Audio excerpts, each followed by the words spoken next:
Donc ça va être un peu plus sérieux, mais en même temps, globalement, au GREP, les réunions sont plutôt sympas.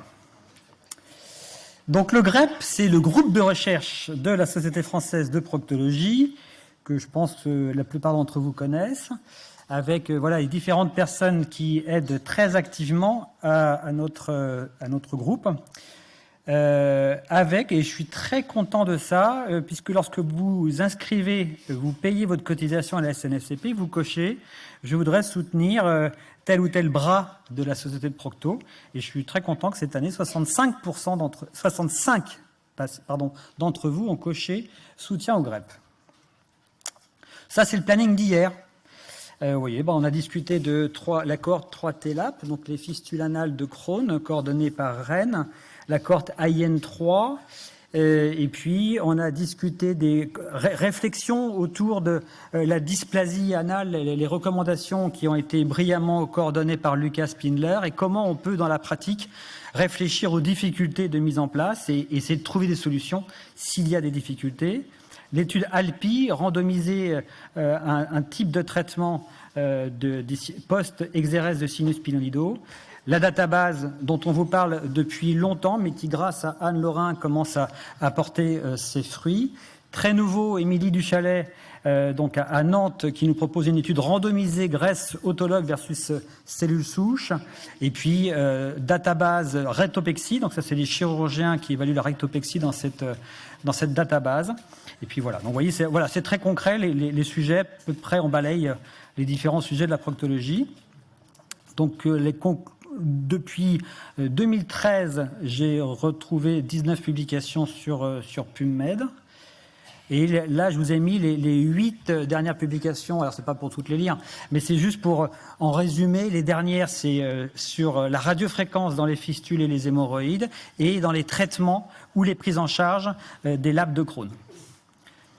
Les publications en cours, c'est la cohorte AIN3, puisqu'on a actuellement 992 patients suivis en médiane 5 ans. Donc c'est la plus belle cohorte sur le sujet dans le monde actuellement, avec 2 articles qui sont en cours de soumission d'ici la fin de l'année, et probablement 2 autres en 2024. La cohorte anabase, c'est les T1 de l'anus, c'est ce qu'il est pertinent ou non de traiter chirurgicalement les cancers de l'anus, et ça c'est Bastien Goulet qui s'y est collé. Et voilà, l'article va être soumis à la fin de l'année. Et puis la cohorte 3-TELAP, donc les fistules anales de Crohn, ça commence à cracher, si je puis dire, les premiers résultats. Et donc on va voir la première soumission, je pense, en 2024. Les études en cours, parce que là, qu'est-ce que je vous demande aujourd'hui ? Ceux qui participent à la cohorte AIN3, c'est de poursuivre le suivi.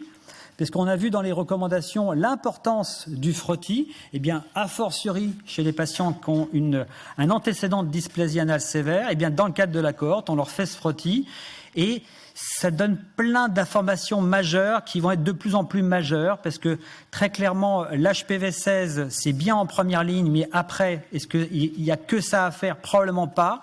Et là, on est en pointe actuellement puisque on est les premiers au monde à faire la méthylation et à montrer le bénéfice de la PCS-KI67. On s'en fout des détails, mais en résumé, le frottis annuel de ces patients de la cohorte AIN3 est essentiel pour les 2-3 années qui viennent. Concernant la cohorte fistule anale de Crohn, donc 3-TELAP, le message de Laurent Siproudis, c'est qu'il faut continuer à inclure des patients. On est à 278 patients avec une cible à 400. Et il faut continuer à les suivre méticuleusement dans le cadre de ces cohortes parce que c'est utile si elles ont les IRM régulièrement et si on a des recueils réguliers. Concernant l'étude ALPI, donc pour essayer de voir si un pansement est mieux qu'un autre, c'est paraît être con comme étude, mais c'est un laboratoire qui se mouille puisqu'ils acceptent de faire une étude randomisée face-face. Et donc il faut inclure, les centres dans la salle, là on est au tout début, il faut inclure les patients, c'est pas très compliqué. L'étude de PHRC, donc Radio-Liga, n'a pas encore commencé. Concernant Database, donc Anne Laurin nous a livré la première mouture d'évaluation prospective de l'hémorroïdectomie. On est au stade bêta-testeur, c'est-à-dire qu'il y a une quinzaine d'entre vous qui ont accepté d'être bêta-testeurs.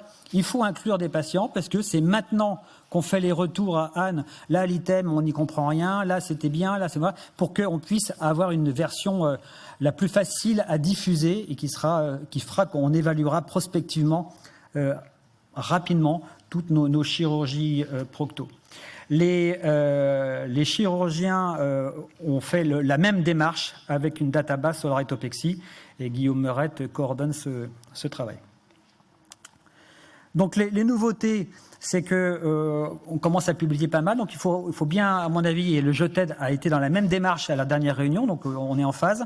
L'idée, c'est de faire une charte, et donc à la prochaine réunion, on validera cette charte pour qu'il n'y ait pas d'équivoque sur la place de chacun des auteurs. La prochaine réunion, vous êtes tous invités, c'est pas un club de chercheurs, c'est ouvert à tout le monde. Et donc la prochaine réunion, c'est à Paris, ça sera le 13 juin. On a eu l'idée de commencer, il y a Éric Vico, qui est un éminent statisticien, qui nous a fait une conférence passionnante au JETED sur une nouvelle approche statistique. Et je suis très excité de vous transmettre cette information-là. On commencera par ça. C'est très intéressant, c'est peut-être un outil majeur de la recherche plus tard. Et puis voilà, puis bien sûr, on discutera. Alors, en général, le timing, c'est 10h, 16h. Voilà, avec une pause déjeuner toujours très riche. Les contacts si vous voulez adhérer au GREP, donc les mails de Charlotte Favreau, Mélanie Drolette, notre directeur exécutif aussi, Jerry Pichot, et puis moi, si vous voulez m'envoyer un mail, bien sûr. Il y a Isabelle Perrin qui vient d'intégrer la team, donc c'est super. Merci Isabelle. Donc un grand merci à Charlotte, Mélanie et Jerry, et à tous les membres, parce que ce GREP, ces études multicentriques, c'est pas possible s'il n'y a que juste un chercheur qui réfléchit, et même 3-4, c'est parce qu'on arrive à avoir jusqu'à 50 investigateurs dans ces cohortes, qu'on arrive à sortir des informations vachement sympas. Voilà.